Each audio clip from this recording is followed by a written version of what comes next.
Hello everybody, my name is Isabella Talamantes, and today I'm going to be speaking to you about a specific theory from Module 7, Processing Persuasive Communications.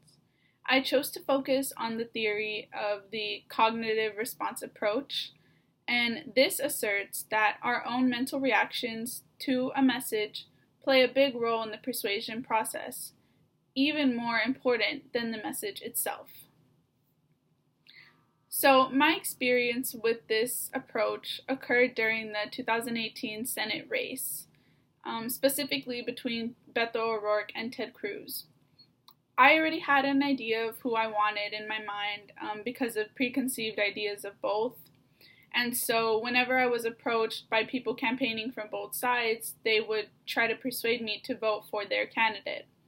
And when approached by somebody from the Ted Cruz campaign, I already had an idea of what they were going to tell me or an idea of how I felt about what they were going to tell me.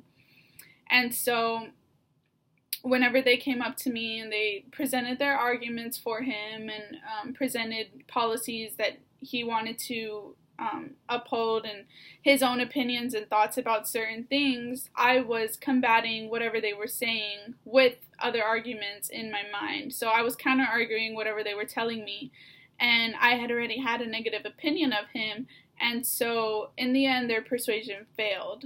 And this was a perfect example of the cognitive response approach, because my own mental reaction to their messages and arguments played a critical role in their persuasion process, which means that they failed at successfully persuading me to vote for him because my own thoughts and opinions and counter-arguments about Ted Cruz were more important than the memory of their message arguments or anything that they were saying to me when trying to persuade me.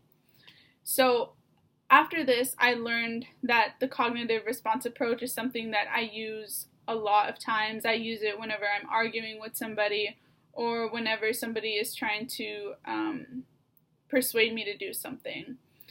Oftentimes, I already have my mind made up, and whatever somebody does or tells me hardly ever changes it. It was really satisfying and educating to be able to put a name to this. And as for emotions, I think that emotions play a really big role in this situation and approach, because the emotions that I felt whenever they would mention Ted Cruz's name when trying to persuade me are ultimately what made my decision to not vote for him. And so knowing what this theory is and realizing how I use it more often than I thought, I'm going to go forward and try to be more aware of my own preconceived thoughts and evaluate my own mental reactions to see how they affect my final decisions whenever I am trying to be persuaded.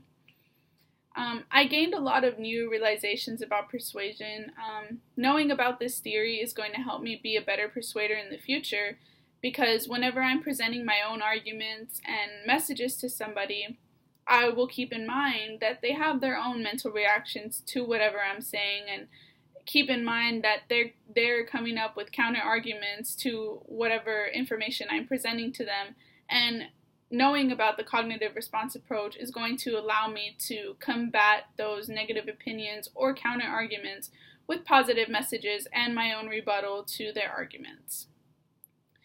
In conclusion, the best way that I am able to summarize this approach and my own experience with this approach is to say that your own preconceived opinions and thoughts of something will often lead you in the main direction in terms of your final decision or opinion on something. Thank you guys for watching, and I hope you learned from this video.